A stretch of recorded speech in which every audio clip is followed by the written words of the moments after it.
Pemirsa, terima kasih pian masih bersama kami. Berita selanjutnya, Mahabarakan. Hasil pemilu 2019 masih dalam tahap perhitungan di tingkat kecamatan. Namun Partai Golkar memastikan kehilangan kursi ketua di Dewan Banjarmasin dikarenakan adanya penurunan perolehan suara pada 17 April 2019 bila dibandingkan hasil Pileg 2014.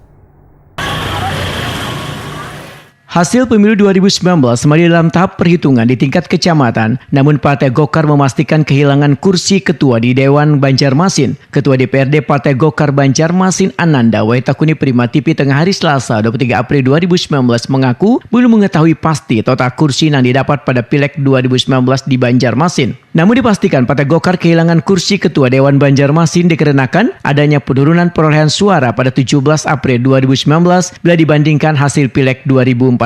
Menurut Ananda, perolehan suara Partai Golkar di beberapa dapil masih bertahan dan tetap mendapatkan jatah kursi. Bahkan berdasarkan data perhitungan dari formulir C1 yang didapat saksi-saksi di tiap TPS Partai Golkar Banjarmasin diperkirakan mendapat 6 kursi, yaitu 2 kursi di dapil Kecamatan Banjarmasin Barat, sedangkan Banjarmasin Utara, Tengah, Timur, dan Selatan masing-masing mendapatkan 1 kursi. Ananda pun menegaskan bila dirinya belum berhak mengklaim perolehan kursi tersebut dikarenakan penyelenggara pemilu masih melakukan proses pleno atau rekapitulasi di tiap kecamatan atau PPK.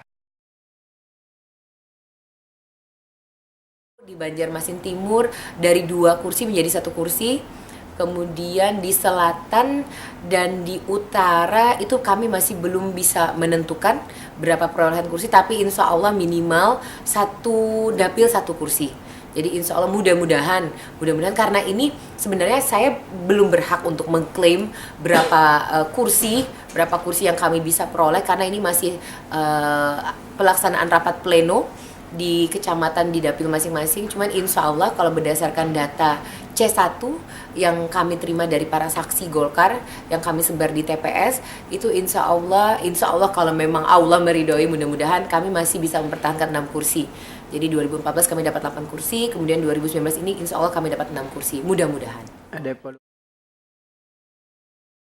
Ananda menyatakan dari diskusi dengan pimpinan Golkar se-Kalimantan Selatan memang sudah diprediksi adanya penurunan suara Partai Golkar secara sistematik di Kalimantan Selatan. Penurunan tersebut kadang hanya di Banjarmasin tapi lumbung-lumbung suara Partai Golkar mengalami penurunan lantaran ada 3 partai yang sangat menguat. Partai Golkar pun, ujar Ananda, akan mengevaluasi penurunan suara ini sehingga di Pilkada di tahun 2020 mendatang kadang hanya menjadi penonton tapi bisa mengusung kadernya sendiri.